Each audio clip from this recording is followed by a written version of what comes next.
శ్రీరామదూత హనుమాన్ శ్రీరామదూత హనుమాన్ శ్రీరామదూత హనుమాన్ శ్రీరామదూత హనుమాన్. ఇద్దరి యొక్క నడవడిలో గొప్పతనం ఏమిటో తెలుసా? రాముడంటే రాముడి నడవడి సీతమ్మకి ఎంత ఇష్టమో సీతమ్మ నడవడి అంటే రామచంద్రమూర్తికి అంత ఇష్టం. ఎందుకంటే ఇద్దరి స్వభావములు ఒకటై ఉంటాయి. ఇద్దరి స్వభావము ఆర్తత్రాణపరాయణత్వం, ధర్మం. ఈ రెండే ఇద్దరికీ కావాలి. అందుకే ఇద్దరు అలా నిలబడగలిగారు. నేను మీకు ఒక ఉదాహరణ చెప్తా. సీతమ్మ భూమిలోంచి పైకొచ్చిన తరువాత ఆమెని వీర్యశుల్కగా ప్రకటించాడు జనకుడు. వీర్యశుల్క అంటే పరాక్రమం చేత గెలుచుకోవాలి. శివధనస్సుని ఎక్కుపెట్టిన వాడెవడుంటాడో వాడికే ఇచ్చి వివాహం చేస్తానన్నాడు. దేవతల దగ్గర నుంచి ఎందరో వచ్చారు, ఎవ్వరూ ఎక్కుపెట్టలేకపోయారు. ఎక్కుపెట్టలేక ఓడిపోయిన వాళ్ళందరూ సంఘం పెట్టుకుని జనక మహారాజు గారి మీదకి యుద్ధానికి వచ్చారు. అసలు నీ పిల్లని ఎవరికి ఇవ్వవా అని. ఆయన ఏం చేశాడంటే తపస్సు చేసి దేవతా సైన్యాన్ని సహాయం తీసుకుని వీళ్ళందరినీ ఓడించాడు. ఎవరికి ఇవ్వాలి అంటే శివధనస్సు ఎక్కుపెట్టిన వాడికే ఇస్తానన్నాడు. ఇది బాలకాండలో చెప్పల ఈ రహస్యం. నిజంగా రాముడు వచ్చాడు. జనకుడు అన్నాడు, పగతిర్మానుషానంచ ధనుషర్ష ప్రపూరణే ఆరోపణే సమాయోగే వేపనే తొలనేపివా అన్నాడు. మనుష్యుడు ఈయన ఎక్కువ పెడతాడా? పిల్లాడు దేవతలు ఎక్కువ పెట్టలేదు, వీడేమి ఎక్కువ పెడతాడన్నాడు. అని విశ్వామిత్రుడు వంక చూసి ఆయన మీద భయంతో గౌరవంతో ఎక్కువ పెట్టబోయ్ అన్నాడు. ఆ మందసం తెప్పించి తీశాడు మహానుభావుడు, ఎక్కువ పెట్టాడు. పెళపెళ ధ్వనులతో విరిగిపోయింది ధనస్సు. అక్కడ స్పృహలో ఉన్నటువంటి వాళ్ళు కేవలం నరువులే. 1 విశ్వామిత్రుడు, 2 రాముడు, 3 లక్ష్మణుడు, 4 జనకుడు. ఈ నలుగురే.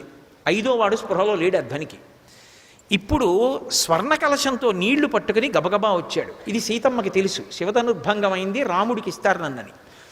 గబగబా వచ్చి రామ కన్యాదానం చేస్తానో అన్నమాట నిలబెట్టుకుంటాను, వీర్యశుల్క, అందుకని నా కూతుర్ని నీకు ఇస్తున్నాను అన్నాడు. ఆయన చేయి పట్టలేదు.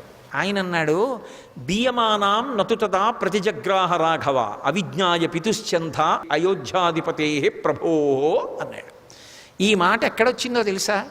బాలకాండలో లేదు ఇది. అయోధ్యకాండ చిట్ట చివరిలో సీతారాములిద్దరూ కలిసి అనసూయమ్మ ఆశ్రమానికి వెళ్ళారు. అత్రి మహర్షి ఆశ్రమం అనరు, అనసూయమ్మ ఆశ్రమం అంటారు. ఆ తల్లి పాతివ్రత్యంతో అంత పేరు తెచ్చుకుంది. అక్కడికి వెడితే అనసూయమ్మ అడిగింది, నీ కళ్యాణం గురించి ఏదో చాలా చమత్కారంగా చెప్పుకుంటూ ఉంటారు సీత, ఏది చెప్పు అంది. ఏదైనా ఒక్క పెడసరపు మాట అంటుందేమో చూద్దామని. అనదని తెలుసు అనసూయమ్మకి.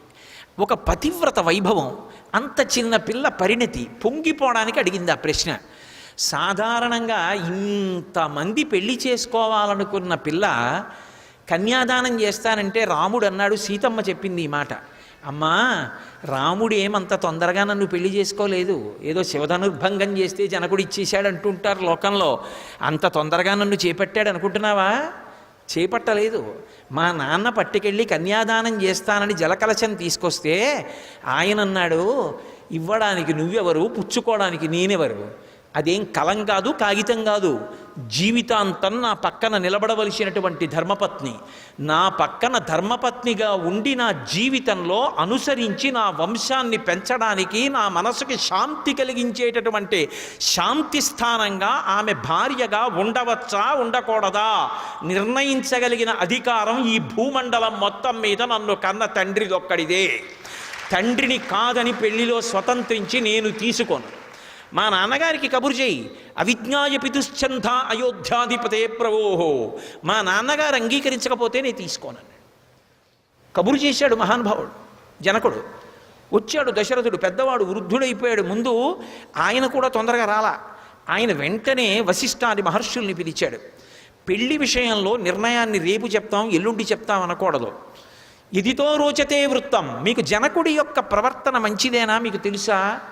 ప్రవర్తన మంచిదైతే చెప్పండి, బియ్యం అందడానికి వెడదాం అన్నాడు. చాలా మంచిది మాకు తెలిసినంత వరకు, అయితే బయలుదేరండి. మా భూత్కాలస్య పర్యయ, ఆలస్యం చేయకూడదు, మీరు ముందు వెళ్ళండి, మీరు ఓపికన్న వాళ్ళు ముందు వెళ్ళండి, పెద్దవాడిని అంత గబగబా ప్రయాణం చేయలేను, వెనకొస్తానన్నాడు. ఆఖరికి మిథిలా నగరాన్ని చేరారు. అప్పుడు కూడా జనకుడు దశరథుడు కూర్చుని నిర్ణయించుకోవాలి. సీతారాముల యొక్క కళ్యాణం అంటే వాళ్ళిద్దరి యొక్క మనసులు ఎంత గొప్పవో, ఎంత ధర్మనిష్టో చూడండి. వాళ్ళిద్దరూ నిజంగా శివధనుర్భంగం అయిపోయిందని పెళ్లి చేసుకోవచ్చుగా, చేసుకోలేదు. దశరథ మహారాజు గారు జనక మహారాజు గారు అలా కూర్చున్నారు. అన్నదమ్ముల ప్రేమ అంటే జనక మహారాజు గారు అన్నాడు, నా తమ్ముడు ఉన్నాడు కుశధ్వజుడు, ఇంట్లో పెళ్లి మాటలు అవుతుంటే మా తమ్ముడు లేకపోతే ఎలా, మా తమ్ముడిని పిలిపిస్తానన్నాడు. అన్నగారి కూతురు పెళ్ళి, పరిగెత్తుకొచ్చాడు తమ్ముడు. అది అన్నదమ్ములంటే. ఏవి రామాయణం అండి! అసలు కుటుంబం అంటే ఏమిటో రామాయణం చూసి నేర్చుకోవాలి. రామాయణం చదవకపోతే మనిషి మనిషిగా బ్రతకలేడు. దశరథుడు జనకుడు ఎదురెదురుగుండా కూర్చున్నారు. ఒకరి వంశం ఒకరికి చెప్పాలి. నా వంశం గురించి నేను చెప్పుకున్నాను అనుకోండి, గొప్పలు చెప్పుకోవచ్చు, చెప్పుకుంటారు కదా సహజంగా. మా ముత్తాతగారు అంత గొప్పవారు, మా తాతగారు అంత గొప్పవారు, మా తండ్రి గారు అంత గొప్పవారు అనాలి, అంతేకాని వెలితి మాటలు మాట్లాడకూడదు. కానీ పెళ్లికి మాట్లాడేటప్పుడు నిష్పక్షపాతంగా చెప్పాలి. ఆ వంశవృక్షం ఎటువంటిది చెప్పాలి. అందుకని దశరథుడు తాను చెప్పలేదు, తన పురోహితుడు వశిష్ఠుణ్ణి పిలిచాడు. పిలిచి మా వంశం ఎటువంటిదో జనక మహారాజు గారికి చెప్పండి అన్నాడు. మహానుభావుడు వశిష్ఠుడు చెప్పాడు. అసలు ఈ ప్రపంచమేమీ లేదు, అవ్యక్తం అంటే వ్యక్తము కాలేదు నామరూపాత్మకంగా, అలా ఉండేది ఒకప్పుడు. ఆ అవ్యక్తము నుంచి బ్రహ్మగారు వచ్చారు. బ్రహ్మగారికి మరీచి కొడుకుగా వచ్చాడు. అవ్యక్తము బ్రహ్మ, మరీచి, మరీచికి కశ్యపుడు, కశ్యపునికి సూర్యభగవానుడు కలిగాడు, సూర్యభగవానుకి మనువు కలిగాడు, మనువుకి ఇక్ష్వాకువు, ఇక్ష్వాకువుకి కుక్షి, కుక్షికి వికుక్షి, వికుక్షికి బాణుడు, బాణుడికి అనరణ్యుడు, అనరణ్యుడికి పృథువు, పృథువికి త్రిశంకువు, త్రిశంకువుకి దుందుమారుడు, దుందుమారుడికే యమనాశ్యుడని ఒక పేరు, ఆయనకి సుసంధి, సుసంధికి ధ్రువసంధి ప్రసేనజిత్ అని ఇద్దరు కొడుకులు, ధ్రువసంధికి భరతుడు, భరతునికి అసితుడు, అసితునికి సగరుడు, సగరునికి అసమంజసుడు, అసమంజసునికి అంశుమంతుడు, అంశుమంతునికి దిలీపుడు, దిలీపునికి భగీరథుడు, భగీరథునికి కకుత్సువు, కకుత్సువుకి రఘువు, రఘువుకి ప్రవృద్ధుడు, ప్రవృద్ధునికి శంఖనుడు, శంఖనుడికి సుదర్శనుడు, సుదర్శనుడికి అగ్నివర్ణుడు, అగ్నివర్ణుడికి శ్రీగ్రగుడు, శ్రీగ్రగుడికి మరువు, తర్వాత ప్రశిశ్రుకుడు, ప్రశిశ్రుకుడి తర్వాత అంబరీషుడు, అంబరీషుని కడుపున పుట్టినటువంటి వాడు నహుషుడు, నహుషుడి కడుపున పుట్టినవాడు యయాతి, యయాతి కడుపున పుట్టినవాడు నాభాగుడు, నాభాగుని కుమారుడు అజమహారాజు, అజమహారాజు గారి కుమారుడు దశరథ మహారాజు, దశరథ మహారాజు గారి కుమారులు ఈ రామలక్ష్మణ భరత శత్రుఘ్నులు. ఇది ఇక్ష్వాకు వంశం. సర్వం శ్రీ ఉమామహేశ్వర పరబ్రహ్మార్పణమస్తు. స్వస్తి.